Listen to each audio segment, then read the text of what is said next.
Hello दोस्तों, स्वागत करता हूं आपका हमारे चैनल पर। आज के इस वीडियो में बात करने वाले हैं संगत कोण और संगत भुजा का प्रैक्टिकल मीन क्या होता है।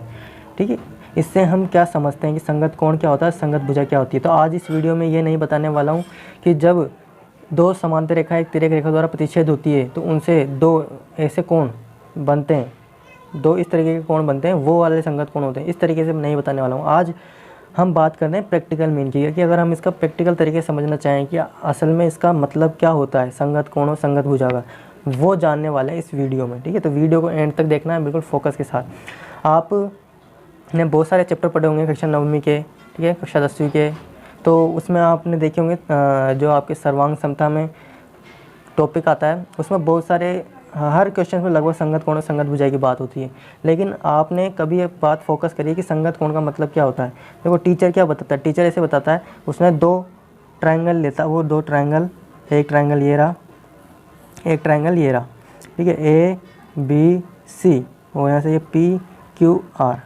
तो जब वो किसी भी नियम से, सर्वांग समता के 5 नियम होते हैं, उन नियमों से टीचर इन्हें सर्वांग सम कर देते हैं। ट्रायंगल पी क्यू आर ये इसके सर्वांग हो जाते हैं। अब सपोज उसने ये जो उन्होंने ये जो प्रूफ किया ऐसे इस नियम से दोनों त्रिभुजों का सर्वांग सम प्रूफ किया, तो ऐसे इसका मतलब ये भुजा इसके बराबर होगी, ये कोण इस एंगल के बराबर होगा और ये भुजा इस भुजा के बराबर होगी। मतलब एस क्रम में कोई दो भुजा और एक कोण आपस में बराबर होंगे, तब जाके ये दोनों ट्रायंगल सर्वांग सम होंगे एस नियम से। तो उसके बाद में जब उन्हें कोई ज़रूरत होती है तो वो क्या कहते हैं कि जो भुजा AC है वो इस भुजा PR के बराबर हो जाएगी। अगर ये दोनों त्रिभुज सर्वांग सम है तो जो भुजा AC है वो PR के बराबर होगी। दे नहीं रखी लेकिन होगी, AC बराबर PR किससे, CP CT से। और जो एंगल C है वो बराबर होगा एंगल R के, क्योंकि उन्हें आगे इनकी ज़रूरत पड़ेगी, तो CP CT से ये भी आपस में बराबर होंगे। दोनों क्या बताया उन्होंने, ये तो संगत भुजा और ये संगत कोण।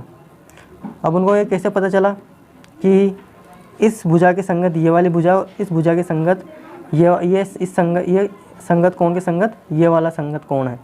तो ये कैसे पता चला उन्हें, तो इस चीज़ को हमें समझना है कि संगत भुजा और संगत कोण क्या होते हैं एक्चुअली।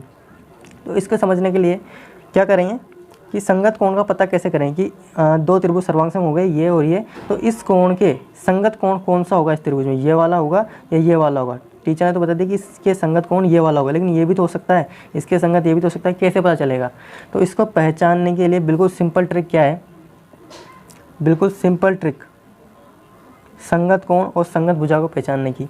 जिस भी दोनों त्रिभुजों में आप संगत कोण या संगत भुजा का पता लगाना चाहते हैं, वो जैसे एक ये ट्रायंगल है, ठीक है, और एक ये ट्रायंगल है, ये दो ट्रायंगल है, ठीक है, ABC और PQR, यही नाम दे देते हैं इनको। ये दो ट्रायंगल है। अब दोनों ट्रायंगल आपस में सर्वांग सम है, ट्रायंगल ABC सर्वांग सम है ट्रायंगल PQR के। तो इसमें ये चीज़ पहले से दी हुई थी कि ये भुजा इसके बराबर है, ये वाली भुजा इसके बराबर है, और जो ये वाला एंगल है वो इसके बराबर है। तो अब आपको पता लगाना है कि इस कोण, ये वाला जो कोण है ये इसमें किसके संगत होगा, ये चीज़ आपको पता लगानी है। तो इस चीज़ को पता लगाने के लिए आपको क्या करना पड़ेगा, इसको जस्ट इसके ऊपर रखना पड़ेगा। इसको जस्ट इसके ऊपर रखूँगा ऐसे कि ऐसे, जस्ट ऐसे कैसे, तो ये इसको नहीं ढकेगा। और दोनों त्रिभुज सर्वांग सम है, इसलिए मतलब ढकना तो चाहिए। सर्वांग सम का मतलब क्या होता है, बिल्कुल सेम टू सेम, तो ढकना तो चाहिए। लेकिन इसको जस्ट ऐसे कि ऐसे उठा के रखूँगा तो ये नहीं ढकेगा। तो उसने क्या कर रखा है, इस त्रिभुज को मोड़ रखा है, ठीक है। ये पहले यहाँ से यूँ मोड़ दिया इसने, इसको थोड़ा सा मोड़ रखा है, इस वजह से ये दोनों आकृतियाँ एक जैसी नहीं दिख रही है, लेकिन ये वास्तव में एक जैसी है। तो हमें इसको थोड़ा सा एडजस्ट करके इसको थोड़ा सा यहाँ से यूँ मुड़ा के और फिर इसके ऊपर रखना पड़ेगा। तो ये भुजा जो PR भुजा है वो BC के ऊपर आएगी।